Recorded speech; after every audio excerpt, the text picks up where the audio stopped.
What are you looking at? What, you never seen a Martian before? All right, you hear Mars, you think exotic. Well, I'll tell you something, it's boring. I mean, I had a girlfriend who was dead for 12 years before I realized she wasn't watching TV. So we decided to visit Earth. You know, half the guys wanted to go to Vegas, and half the guys wanted Hawaii. So we said, what the hell? Let's book the whole planet. Hi everyone, welcome back to my channel. In today's video, we're going to talk about Martians Go Home by Fredric Brown. Now, before I get into the book, I just wanted to mention something quickly. So this little alien guy has followed me around for a while, and I had no idea where this was coming from. In Toronto, we have a rare book library that's part of the public library system called the Merrill Collection of Science Fiction and Fantasy. And the majority of the books there are rare or hard to find, but they also include, contemporary science fiction and fantasy. It's rare as in you can't take them out of the library, you have to read them there. They always have little exhibits and different themes. It's just a fun place to be. They also had merch, and for a while they were selling these posters, and I bought one and I put it in my office. That's where it resides now.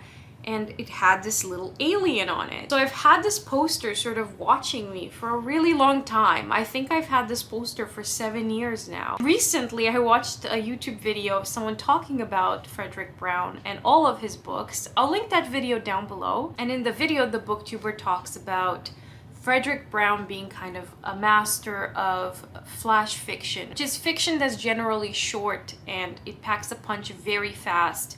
But someone like Ernest Hemingway would do it with literary fiction, with things that we generally know and accept as common sense or conventional wisdom, so we can fill in the blanks. But with science fiction, it's a bit more difficult because you have this element of world building or speculation, and you're trying to do this in a short amount of time, which makes it all more difficult and impressive when it's successful. Martians Go Home is essentially a science fiction comedy, which is something I haven't encountered since Douglas Adams. The novel begins with Luke Devereaux, who's recently divorced, and he drinks a lot, and he's a novelist. In fact, he writes science fiction, and he's very good at it. And right now he's in a bit of a writing slump, and he's in this shack, and all of a sudden, this little green Martian appears. These little green Martians start popping up everywhere in our present day world, where they do this thing called quimming, which I guess is like quick swimming or a combination of those two words, and they just appear randomly. But they appear anywhere and everywhere, and that's kind of what makes it sort of funny. So for example, there are scenes where two people are on a honeymoon and trying to get intimate, and then a Martian just appears and starts watching and being very sassy and funny and saying like, oh, just keep going, I'll keep watching.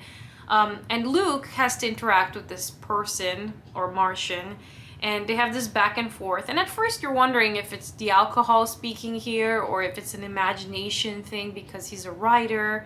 But then we start to get scenes from other people around the world interacting with these Martians, and they show up all the time, everywhere. They show up at sports games, they show up at work, they show up at anything and everything. And now they're starting to be very annoying. Some people, they appear when they're driving or they're doing something important, so they cause people to die.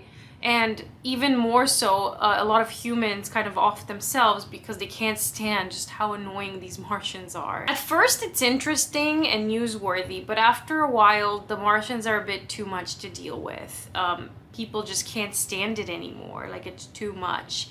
And the fact that they can't contain them in any way because they keep popping up whenever and wherever, it's just very frustrating. Then there are layers to it. First, it's people trying to cope with the Martians being there. Then there's people studying them. So they notice that, for example, the Martians can't lie, but they never promised to never leave. They also never said that they'll stay forever. So there's a lot of like ambiguity and vagueness to their existence here on Earth, and that makes the people even more anxious and confused because they don't know what to do with them. As for our main character, after a while, because the Martians are so in our lives, he starts to have sales go down and no one's buying his books anymore because people are tired of science fiction because they're tired of Martians in general. So they're like, we don't care about aliens anymore. Please don't write about that.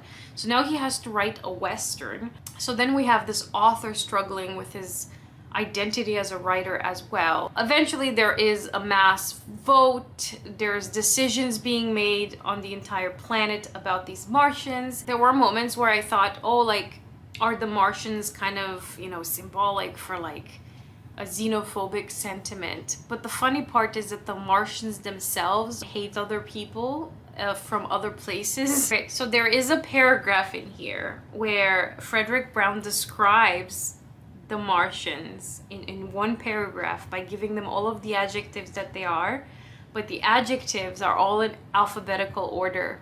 Okay, I'm gonna put on my glasses and we're gonna read this paragraph together. One and all, they were abusive, aggravating, annoying, brash, brutal, cantankerous, caustic, churlish, detestable, discourteous, fiendish, flippant, fresh, galling, hateful, hostile, ill-tempered, insolent, impudent, jabbering, jeering, knavish, killjoys. They were leering, loathsome, malevolent, malignant, nasty, nauseating, objectionable, peevish, perverse, quarrelsome, rude, sarcastic, splenetic, treacherous, truculent, uncivil, ungracious, waspish, xenophobic, yapping, and zealous in making themselves obnoxious to and in making trouble for everyone with whom they came in contact. I think that paragraph just captures the essence of how this novel is written. There's not enough material for me to go in depth here, but I just thought I'd mention it because it did make me laugh. And there is an adaptation out there of this book. And the fact that the movie is also dated, particularly in its special effects, makes this even more wholesome. And the fact that he's been popping up everywhere in my life is kind of funny now that I've read the book, and I know that that's exactly what they do. So thank you all very much for watching, and I'll see you in a future video very soon. Bye!